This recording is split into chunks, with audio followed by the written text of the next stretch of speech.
Reserve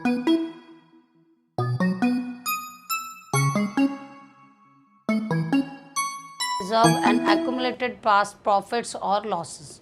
When the new partner admits the old partner has their own profits, past profits, जो भी उनके accumulated parts of profit होंगे, जैसे general reserve है, workman compensation fund है, investment fluctuation fund है, या प्रॉफिट एंड लॉस अकाउंट का क्रेडिट बैलेंस है जो कि आपके बैलेंस शीट के लायबिलिटी साइड में दिया हुआ है। तो ऐसे केस में हम क्या करेंगे कि इस पास्ट प्रॉफिट को जो ओल्ड पार्टनर्स हैं नए पार्टनर को देने के लिए रेडी नहीं होते हैं, तो उस कंडीशन में वो एडमिशन से पहले ही इन पास्ट और एक्यूमुलेटेड प्रॉफिट्स को डिस्ट्रीब्यूट कर लेंगे आपस में अपने पुराने रेशो में, ओल्ड प्रॉफिट शेयरिंग रेशो के बेसिस पर। So on the basis of this general reserve हो सकता है, उसके बाद प्रॉफिट एंड लॉस होगा, तो अपन एंट्री करेंगे profit and loss account debit, जो भी अमाउंट होगा ये क्रेडिट बैलेंस होगा, और ये क्रेडिट बैलेंस आपको लायबिलिटी साइड पर शो होगा जो पास्ट ईयर के प्रॉफिट्स का हिस्सा होता है। उसके अलावा हम करेंगे जनरल रिजर्व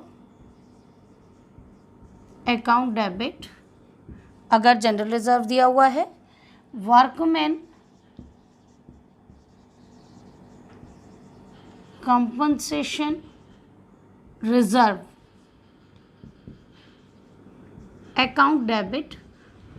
अब जनरल रिजर्व जो होता है वो नॉर्मली जितने भी हमारी अनसर्टेनिटी होती है बिज़नेस की, उसके लिए, जैसे एक सर्विस क्लास पर्सन अपनी सेविंग करता है, अपनी सैलरी से कुछ पार्ट ऑफ अमाउंट सेव करके रखता है, उसी तरह से बिजनेसमैन भी फ्यूचर अनसर्टेनिटीज़ के लिए जनरल रिजर्व के फॉर्म में पास्ट प्रॉफिट्स को एक जगह पर स्टोर करके रखता है, जो कि मल्टीपर्पज़ हो सकता है, कहीं भी जनरल रिजर्व को यूज़ किया जा सकता है। अगर इन केस स्पेसिफिक रिजर्व होंगे तो वो पर्टिकुलर उसी पर्पज़ के लिए होंगे। जैसे मान लो बिल्डिंग फंड है, तो बिल्डिंग फंड केवल बिल्डिंग कंस्ट्रक्शन के लिए ही यूज़ होगा। यहाँ पर जनरल रिजर्व है वो किसी भी पर्पज़ का हो सकता है, लेकिन अभी तक यूटिलाइज नहीं हुआ है या उसका बैलेंस बचा हुआ है जो कि आने वाले पार्टनर के साथ ओल्ड पार्टनर शेयर नहीं करना चाहते, इसलिए वो क्या करेंगे, इसको आपस में अपने ओल्ड प्रॉफिट शेयरिंग रेशो में डिस्ट्रीब्यूट कर लेंगे। इसके बाद आ है workman compensation reserve. Workman compensation reserve जो होता है वो बेसिकली किसी भी कंडीशन में अगर कोई एक्सीडेंट होता है, कोई मिस हैपनिंग होती है और उसकी वजह से किसी एम्प्लॉय को कंपनसेशन देना है, तो वो वर्कमैन कंपनसेशन रिजर्व से दिया जाएगा। तो जो भी बिजनेसमैन हैं, जो पार्टनर्स हैं, वो एक फंड बना के रखेंगे, रिजर्व बना के रखेंगे, which is utilised for the purpose of compensation to the employees. तो अगर इसका बैलेंस है तो हम उसे भी इसमें ले लेंगे। उसके अलावा in case of investment fluctuation reserve account debit, अगर इन्वेस्टमेंट फ्लक्चुएशन रिजर्व है, इन्वेस्टमेंट फ्लक्चुएशन रिजर्व इसलिए बनाया जाता है कि we know very well the fluctuation in the value of market value and the original value of the investment. Due to this, the value of investment continuously may be declining or increasing. या तो value बढ़ जाती है या कभी घट जाती है एकदम। तो इन्वेस्टमेंट का जो फ्लक्चुएशन होता है उस लॉस को कवर करने के लिए इन्वेस्टमेंट फ्लक्चुएशन फंड बनाया जाता है। अगर मार्केट वैल्यू फेस वैल्यू से कम हो जाती है तो इस इन्वेस्टमेंट फ्लक्चुएशन फंड से हम उस लॉस को कवर अप कर सकते हैं। And to old partners capital, to old partners capital account, जो भी उनका प्रॉफिट शेयरिंग होगा।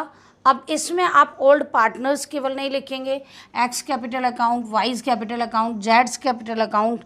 Similarly you have to distribute according to their old profit sharing ratio. यहाँ हमने बात की केवल प्रॉफिट्स की, जो कि लायबिलिटी साइड में दिए हुए हैं, ये पुराने रिजर्व्स हैं, एक्यूमुलेटेड पार्ट ऑफ प्रॉफिट हैं। बट इन केस अगर आपके कुछ पास्ट लॉसेस भी हैं, जैसे कि हमने यहाँ पर लिखा है profit and loss account debit, ये अगर लायबिलिटी साइड पर है तो ये आपके लिए पास्ट प्रॉफिट्स हैं। लेकिन अगर प्रॉफिट एंड लॉस अकाउंट आपका दिया हुआ है एसेट साइड में, बैलेंस शीट में एसेट साइड में, तो जो पास्ट ईयर के लॉसेस होंगे उसके लिए भी नया पार्टनर रेडी नहीं होगा। He is not ready to accept these losses. वो उनमें शेयर क्यों लेगा? तो उस कंडीशन में जो पास्ट लॉसेस होते हैं उनको भी हम ऑलरेडी पहले से ही उसके एडमिशन से पहले राइट ऑफ कर देते हैं या ओल्ड पार्टनर्स के कैपिटल अकाउंट से डेबिट करते हैं। उसके लिए हम एंट्री करेंगे ओल्ड पार्टनर्स। फर्स्ट एंट्री ये है आपकी, सेकंड होगी old partners capital account debit to profit and loss account. ये डेबिट बैलेंस होता है जो कि आपको एसेट साइड में मिलेगा। ये वाला जो बैलेंस है ये आपका क्रेडिट बैलेंस होता है जो कि आपको कहाँ मिलेगा? लायबिलिटी साइड में मिलेगा। तो ये आप इस तरह से डिस्ट्रीब्यूट करेंगे। अगर इन केस कोई डेफर्ड रेवेन्यू एक्सपेंडिचर्स हैं, जैसे आपका अगर एडवर्टीज़मेंट एक्सपेंस है जो कि बहुत लेंदी है, 5 इयर्स का है या 3 इयर्स का है, और वो अभी कंटिन्यू आपके बैलेंस शीट में शो हो रहा है एसेट साइड में, तो उसको भी राइट ऑफ करना पड़ेगा। उसके लिए हम यहाँ पर एंट्री कर देंगे to deferred revenue expenditure, deferred revenue expenditure, या फिर इसकी जगह हम कर सकते हैं एडवर्टीजमेंट सस्पेंस अकाउंट। अगर एडवर्टीजमेंट से रिलेटेड है तो एडवर्टीजमेंट कर सकते हैं। इस तरह से हम पास्ट लॉसेस को और प्रॉफिट्स को before the admission of a partner distribute कर देंगे in old partners in their old profit sharing ratio, और जो भी लॉसेस होंगे वो यहीं पर कवर अप हो जाएंगे। इसी तरह से जब गुडविल भी होती है तो गुडविल भी यहीं पर राइट ऑफ होती है, old partners capital account debit to goodwill, अगर पास्ट गुडविल है तो, और वो गुडविल दी हुई होगी आपकी बैलेंस शीट में एसेट साइड।